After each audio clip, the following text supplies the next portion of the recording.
আমরা শিখেছি 1 থেকে n পর্যন্ত সংখ্যা বা 1 থেকে যে কোনো পর্যন্ত সংখ্যার যোগফল কীভাবে করতে হয় তার সহজ নিয়মে আমরা শিখেছি।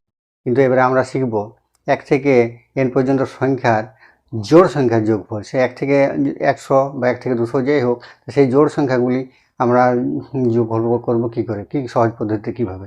তো সেখানে আমরা দেখে নিচ্ছি যে আমরা এখানে দেওয়া আছে 1 থেকে 100 পর্যন্ত জোড় সংখ্যার যোগফল কত। আমরা যেমন প্রথমে আমরা দেখে নিই ছোটো একটা সংখ্যা 1 থেকে 10 পর্যন্ত জোড় সংখ্যার যোগফল।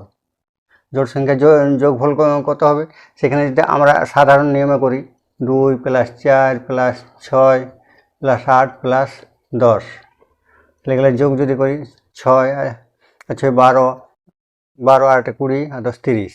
তাহলে এখান থেকে এই সংখ্যাগুলি থেকে আমরা কী সূত্র করলে আমরা 30 পাবো। তো এখানে এটার নিয়ম হচ্ছে, জোড় সংখ্যা যোগ করার নিয়ম হচ্ছে যে লাস্টে যে সংখ্যাটা থাকবে, লাস্টের সংখ্যা 10 ইন্টু তার পরের জোড় সংখ্যা, মানে লাস্টের সংখ্যাটা দেখে নিতে হবে জোড় আছে কিনা। যদি জোড় না থাকে আমরা লাস্টের সঙ্গে জোড় সংখ্যাটা নেব। জোড় সংখ্যা লাস্টের প্লাস তার পরের জোড় সংখ্যা, অর্থাৎ 10-এর পরের জোড় সংখ্যা 12/4।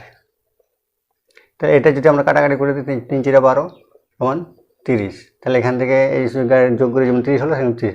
সেরকম 1 থেকে 100 পর্যন্ত সংখ্যা এই নিয়মে যদি আমরা করি তাহলে সে 30 হচ্ছে। আর এইভাবে যোগফলটা বার করে নিতে পারি। তাহলে 100টা যে জোড় সংখ্যা এটা লিখলাম, ইন্টু তার পরের জোড় সংখ্যা, 100 পরের জোড় সংখ্যা হচ্ছে 102/4। তাহলে এটা আমরা কাটা করে দিলাম 4 25 100। এবার 25 দিয়ে এটাকে আমরা গুণ করবো, 25 × 2 = 50, ওখানে 0 নেমে গেল, আর 25 × 25। তাহলে 1 থেকে 100 পর্যন্ত জোড় সংখ্যার যোগফল হবে 2550। একটা জিনিস আমাদের মনে রাখতে হবে যে জোড় সংখ্যা বলার ক্ষেত্রে লাস্টে যে সংখ্যাটা বলবে সেই সংখ্যাটা জোড় সংখ্যা আছে কিনা। জোড় সংখ্যা যদি না থাকে তো তার আগের সংখ্যাটা পর্যন্ত জোড় সংখ্যা করতে হবে, অর্থাৎ তার আগের জোড় সংখ্যা। যেমন এখানে যদি একটু বলে থাকে 1 থেকে 99, 1 থেকে 99 পর্যন্ত জোড় সংখ্যা কত।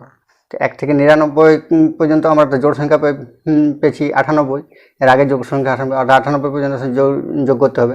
অর্থাৎ এখানে হবে 98 × 100/4।